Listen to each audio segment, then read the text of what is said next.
6.5 is on fossil fuels. You want to be able to describe the use and methods of fossil fuels in power generation and be able to describe their impacts on the environment. Alright, so first we want to talk about combustion. So that's how we turn fossil fuels into electricity. It's this reaction here. So we always have to have a hydrocarbon. This example uses propane, but hydrocarbon is carbon and hydrogen, that's the name. Combined with oxygen, creates carbon dioxide, water, heat, and light. So it's this energy here that we are interested in, and that's why we carry out these combustion reactions, because we're going to use this heat to be able to create electricity. But unfortunately, this has become the problem, the carbon dioxide that's released as a result of this reaction. Alright, so this is how we go from burning a fuel to creating electricity. So you'll also see this kind of system pop up when we talk about nuclear power, biomass. I'm sure there's more right now that I'm blanking on. But if you have a fuel, the point of that fuel is to burn it or use it to create heat. Because what that heat will do is it'll boil water. And then that boiled water, or steam, will spin a turbine. And that turbine will then spin a generator. And then some very fancy physics occurs that you do not have to know for this class, and that's how we get electricity. And that's basically it. There are going to be some systems where we skip this burning steam part and just go straight to the turbines. For instance, with wind and with hydroelectricity. Other systems that don't use this at all, like for solar power, it just does some cool fancy physics things and just creates electricity. We'll talk more about that when we get to the solar power. But for the most part, you're going to see this kind of system pop up a lot. So you want to be able to memorize this process. We have heat, turn water into steam. That steam spins a turbine, which spins a generator, fancy physics, and then electricity. Alright, next, where do we get the fossil fuels from? We get it from mining and drilling. Mining is for coal, so this might be subsurface mining, strip mining, mountaintop removal. It really just depends on where that coal is located, how deep it's located, how much of it is there, what kind of mining would best allow them to get the most coal possible. Or, if it's an area that they have mined previously, but now they have to go back into it, it becomes more economically profitable to reopen that mine and kind of go at it more because they need coal. Impacts of mining, we see health and safety threats, to especially the workers. Mines are at risk of explosions, collapse, fires. They're also exposed to a lot of like coal dust and just particulate matter that leads or can lead to black lung disease if they've been exposed to it for a long period of time and it does damage to their lungs. And then we see environmental damage, for instance, acid mine drainage, the sulfur in rocks when exposed to the outside air with water vapor, or with if it's in a stream or a river, creates sulfuric acid, and sulfuric acid in water. I feel like that's kind of a no-brainer, like that's bad. You can also see ground subsidence. So subsidence is just the gradual sinking of an area. So as we kind of hollow out that area, it becomes less stable.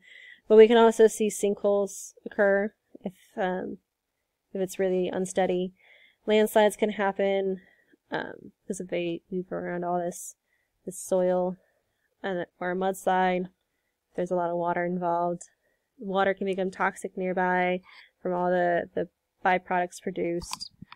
And of course habitat loss because of all the stuff that they need to build and to get to the mines in the first place. Drilling is how we get oil and natural gas. It might take place onshore, offshore, or another specific type of drilling is called hydraulic fracturing or fracking. That's how we get we can get both oil or natural gas. Natural gas, if is more common, but it can also be used for oil if they're going back into a drilled site. They're trying to get more out of it. impacts, we see contaminated water. So when they suck up the oil and gas, it produces a really nasty water. You can do more research into that if you'd like to. You can also create wastewater used in from fracking. The fracking process itself can also release methane into the drinking water, so it can seep out into nearby aquifers. And you may have seen a video on YouTube. It's really popular one. It's this lady that takes a match to the running water in her sink and can light it on fire. And that's because the methane has seeped into her drinking water from a fracking operation. You also see land degradation because you need to build all the wells and the roads and the facilities. Noise pollution, which affects the local animals. Habitat loss. Methane can leak, and methane is a really potent greenhouse gas. Just one molecule of methane is equivalent to 25 molecules of carbon dioxide as far as warming potential, which we'll get more into in the climate change unit. Oil spills is another issue, such as Deepwater Horizon back in, I don't know, 2011. Can't remember at the top of my head. Even just small spills, it doesn't have to be a major spill, because that, kills birds, it kills marine mammals and fish. They can consume, like little guys in the food chain can consume it, can work its way up the food chain, all sorts of issues. Okay, so I wanted to spend a moment focusing on fracking or hydraulic fracturing. It's very similar, again, to some process we've already seen, but they'll pump down water, sand, and chemicals into this well, and so like they'll first drill down and then they'll drill across into the layer of the gas, and they push it into that rock, causes fractures, and then that releases the natural gas and then bubbles into it, and then they can suck it back up like a straw.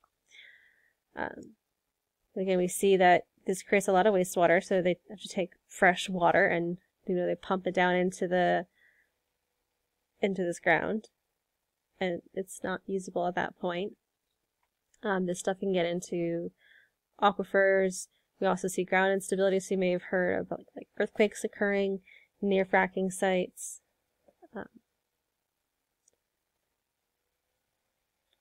think that's all I had to say on this one. Alright, fossil fuels will also cause environmental issues due to transportation. So for instance, coal is transported by rail, and it has to be uncovered because I guess, it could ignite or something. But that means as they chug along, they leave coal dust on communities. Natural gas is transported through pipelines, which can leak. Methane's a really potent greenhouse gas, which is bad.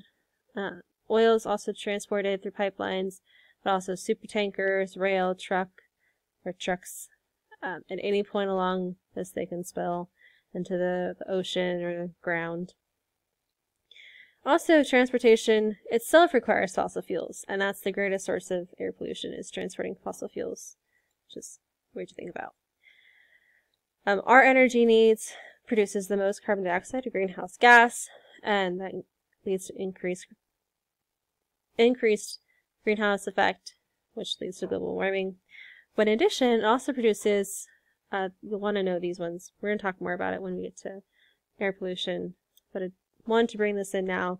It also produces significant amounts of sulfur dioxide, particularly through coal, and that is a cause of acid rain and a cause of respiratory illnesses.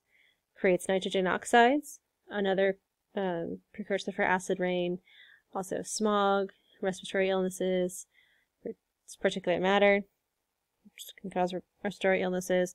Also creates mercury when burning coal. So this mercury can settle down into the water and then work its way up through a food chain. And as it gets further up into the food chain, because mercury doesn't break down, it can't be digested or whatever, organisms that are higher up on the food chain, because they've eaten so many organisms that they themselves had mercury in their body, they've got a really high concentration of mercury. And that's where we start to see the health effects kick in. So that's why pregnant women are advised not to eat certain fish. Especially or in general, humans just should limit their amount of really big fish because there's a higher chance of them having mercury in their bodies. And mercury can cause neurological issues in infants and small children and a whole host of other physical effects. But just so you know. Using fossil fuels also requires a lot of water to cool the equipment, which has impacts on the ecosystem. So for one, it's a competition for the water because they take the water and, the fish need that water. But then also, what they'll do a lot of times is they'll take cool fresh water from a local freshwater source. It's a pond or a stream or a lake or whatever.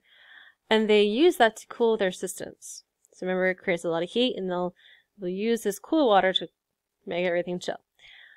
But then they'll just put that water back out into the nearby area. And that's bad because if you go to chemistry, you'll find that hot water holds less dissolved oxygen. And so that means the organisms in that water that need to have oxygen now have a lower oxygen level. And, it'd be like if you start sucking the oxygen out of this room, it's very stressful. It might not kill them outright, but it definitely weakens their body and can increase the chance of death. But also, that the use of fresh water competes with agriculture and recreation. It's all sorts of issues. Using fossil fuels also creates coal slurry. Coal slurry is produced from the purification of coal, and coal ash is produced from the combustion of coal. So these are both toxic waste products that contain heavy metals like arsenic and mercury and chromium, cadmium. So things that we can't just toss out. We gotta have something to do with them. So what they'll do is they'll put them in what are called reservoir impoundments. So they'll mix it with water, or they'll take all that stuff and put it in a hopefully lined pond.